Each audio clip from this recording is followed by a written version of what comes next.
আচ্ছা, আমরা এক বলি খেলা দর্শনার্থীর সাথে কথা বলার জন্য চেষ্টা করছি। উনি দেখছি হাতে একতারা নিয়েছেন। ভাইয়া, আপনি যে হাতে একতারা নিয়েছে, এটা অনেকেই তো মানে দেশীয় সংস্কৃতির অংশ। বাচ্চারা অনেকে এটা মানে ভুলতে বসেছে দেশীয় সংস্কৃতি। এটাকে আপনি কিভাবে দেখছেন? মানে আসলে ওইও না, যে ছেলে পছন্দ করছে এই জন্যই নিচ্ছি, বুঝলেন? কারণ এখানে তো ওগুলা সচরাচর আমাদের এখানে কুষ্টিয়ার ওদিকে পাওয়া যায়, আচ্ছা, এখানে তো নাই। গত বছর তুলনায় এবছর বলি খেলা কেমন লাগছে আপনার? আমি আসলে গত বছর আসিনি, আচ্ছা। নাই, এই বছর আসছি। কত ভালোই লোকজন দেখছি। বলি খেলা কি দেখেছেন? বলি খেলা দেখতে পাই নাই, লোকজনের ভিড় আর কি মনে করছেন সামনে এগোতে পারবেন? যাইতে পারবো, প্রথম আমি মানুষ। গেছিলাম ওখান থেকে আসছি, কিন্তু আচ্ছা। আপনার দাঁড়াইতে পারি না, যে ওই যে আচ্ছা। বাচ্চা কাচ্চা আছে, আচ্ছা। ওই জন্য দাঁড়াইতে পারি না। আচ্ছা, তোমার কেমন লাগছে বলি খেলা এসে? ভালো লাগছে। ভালো লাগছে? আচ্ছা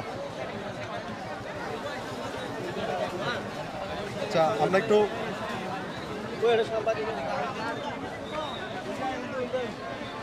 একটু সামনে দেখি আসলে যদি কোনো সাক্ষাৎকার যদি নেওয়া যায়। গত বছরের তুলনায় এবছর মেলাটাকে কিরকম উপভোগ করছেন? হ্যাঁ, অনেক ভালো অনুভব করছি। অনেক আইশৃঙ্খলা দেখলাম, অনেক সন্তুষ্টজনক এবং অনেক তুলনায় আগে থেকে অনেক দোকানপাট বেশি উঠছে আর কি। মানুষ কেমন দেখছেন? হ্যাঁ, মানুষ ভালো, মানুষ ভালো। বলি খেলা কি দেখা হয়েছে? বলি খেলা যেতে পারি নাই, ফ্যামিলি আসছি তো ওদিকে যেতে পারি নাই, ওখানে অনেক মানুষ আচ্ছা আচ্ছা যেতে পারি আচ্ছা, ধন্যবাদ। আসসালামু আলাইকুম। গত বছরের তুলনায় এবছর আপনার বিক্রি কেমন হচ্ছে? এবার কম। কম?